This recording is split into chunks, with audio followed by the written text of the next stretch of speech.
everybody. Welcome. I'm Howie Howard from Mr. Furious Records.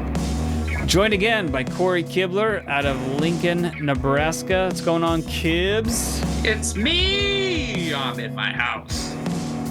Good place to be.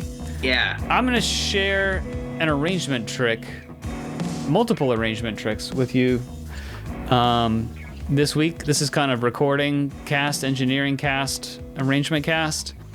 This is something I know we have talked about this probably a long time ago, as much as 20 years ago. My feeling is more like 10 or 12 or 15, but quite a while ago.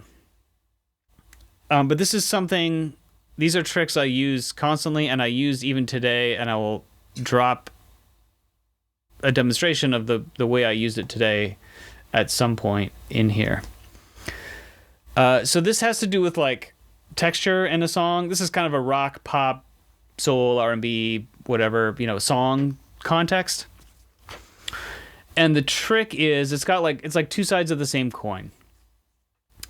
The trick is, if you want to change the texture of a song section, add one thing.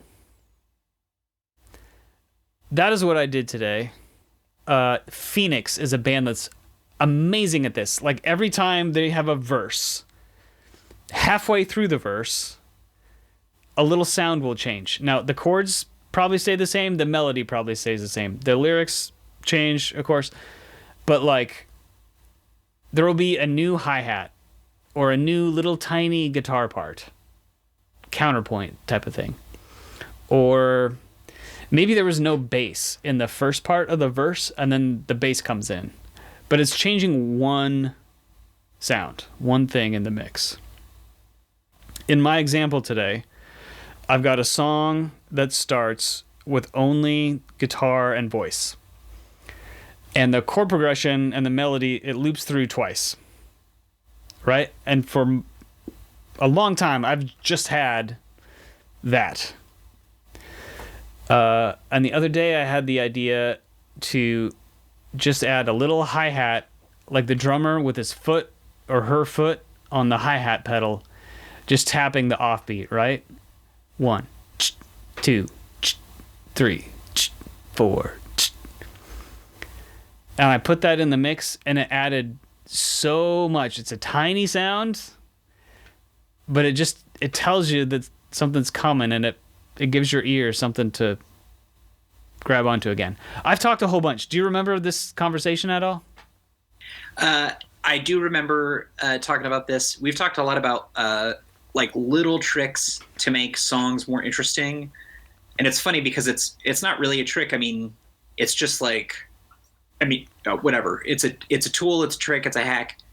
And I like that it's economical and it's not, right? So many of the special moments that you love in your favorite songs are because someone stopped playing for a few measures, or a keyboard came in just for a little bit or something like that. So yes, I remember this conversation, and I remember like talking about call and response and a lot of things like that, just to like kind of take like there's that moment when a song idea turns into an official song. Mm-hmm. And I feel like those are the things that make that happen. Totally. And you're right. Like another word for trick is musicianship, right? Like this is something musicians often just naturally do. It doesn't even have to be like a new sound. Like you could take an electric guitar part that's like palm muted and then open it up and play it with open strings. And that would count as a change. Yeah. And then the flip side to this trick or this aspect of musicianship is when you want to change a section and like mark out the difference between a verse and a chorus, make the chorus pop, you need to change two things. So changing one is not enough to mark the difference in sections. You got to change two. And that's what makes things really start to move up and down in dynamics within the arrangement. And all the same types of things apply. Maybe one of your things, drums go from closed hi-hat to open hi-hat, Well, there's one. And then maybe you add an extra guitar part. So there's your two. Could be as simple as that. Obviously, can be much more complex. But really, these numbers, they're pretty small. So part of the point of talking about this is to make it approachable. You don't really have to do that much if you kind of plan it out well. Because when you get into changing like 3 and 4 things at once, that almost gets into the realm of like more experimental production, like Dijon's record Baby. So there are lots of times in that production where more than 2 things are changing at sections or even in the middle of sections, and that's part of what gives that record its like super experimental feel. All those changes happening at once and morphing around and everything. But you can create that kind of like over the top almost production feeling with even just 3 changes sometimes. You know, it doesn't have to be huge numbers of things coming in and out of the mix. So yeah, I just wanted to share that old saw with our dear listeners. I don't remember what put it on my outline idea list of podcast things to talk about, but yeah, what do you think about that? Do you use that stuff? Yes, totally. And I love how simple it, right? Like a lot of those things that, again, like you listen to a record, and if you are either hearing it for the first time as a musician or just listening to it as a non-musician or whatever, there are those moments in songs where they just hit and you're like, hell yeah, this is great. And like you said, like the thing that makes it feel special is usually really simple. Like, and it's neat because unlike magic, finding out how it's done doesn't ruin it. You know what I mean? Mm-hmm. Like it's just really, really cool. So 2 things. So James Tucci, bassist in Sleepover and Shacker and Robot Creep Closer and a lot of other bands, he's really good at this.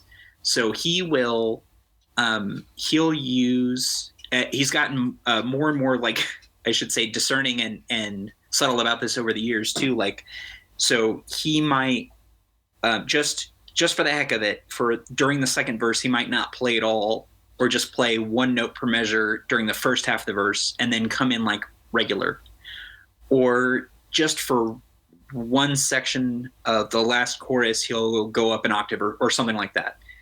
And it's one of those little things, like a special moment where you're like, oh, that sounds cool, and it leaves you wanting more, like you wish you had like heard it again, but it doesn't come again, and that makes it like that much cooler, and you're like, I want to hear the song again for that part. The second thing I have to mention about this is that I've especially noticed this doing hip hop stuff with you and with Mike Papani, because with a hip hop arrangement, right, maybe there's a bridge. A lot of times it's verse, chorus, and then maybe some outros or intros or whatever, or like a altered sort of verse or something like that. And when you listen to the produced beat, even the fully finished one, fully arranged one, without lyrics, it's very easy for it to feel really repetitive if you're not, like if you don't think about how to switch it up a little bit. What I've noticed with the most recent batch of songs we've worked on is that for almost every song, one or both of us were like, for the second verse, we need to either add something or take away something, to make it feel like it's going somewhere instead of going backwards. Because if you start off a verse and you do the chorus and you go back to that same verse and it sounds exactly the same, it does feel like a step back. It's like, oh, we're going back to this. Like that's how you would say it. But if you throw in like a flute or something, or like a little string or whatever, could be the simplest thing. Like you said, a hi-hat, open hi-hat or something. Even like, once or twice a measure or something like that for the second verse, then it feels like you're moving forward, and like the tension's building, and you get some drama in there, which is a lot more rewarding. And then I think you said this this way just a second ago, you know something's coming.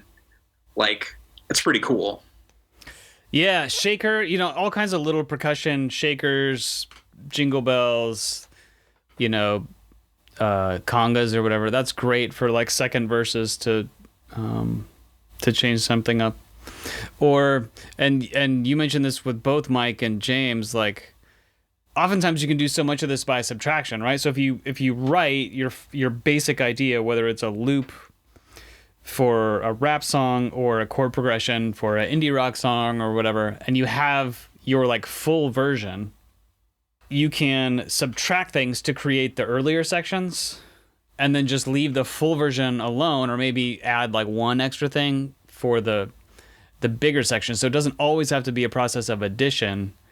A lot of times you can write and produce the main thing and then take away to create your variations. That's something I do on the 404 a lot. In fact, that's like kind of the main way I've come to work. If I'm producing something fully on the 404, I'm aiming at that like that big last chorus kind of version of the loop or whatever, and then creating the other sections by backing stuff out or simplifying it to create those contrasts and make the arrangement.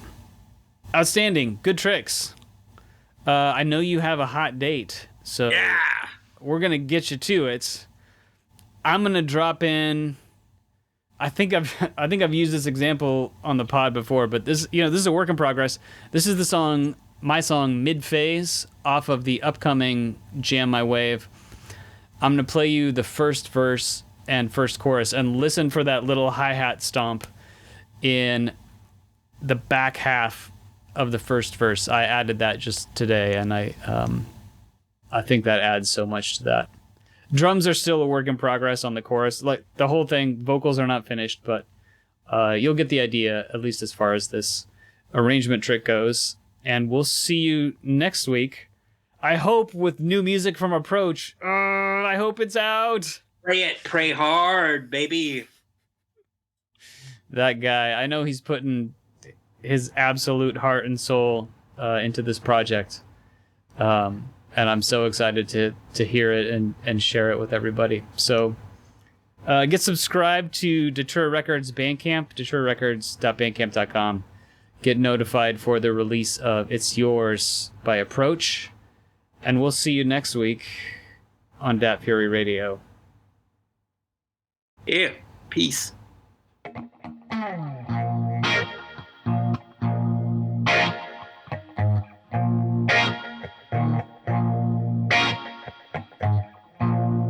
And the summer, how do we make our way? Voice inside is scared, like a father. Follow me down anyway.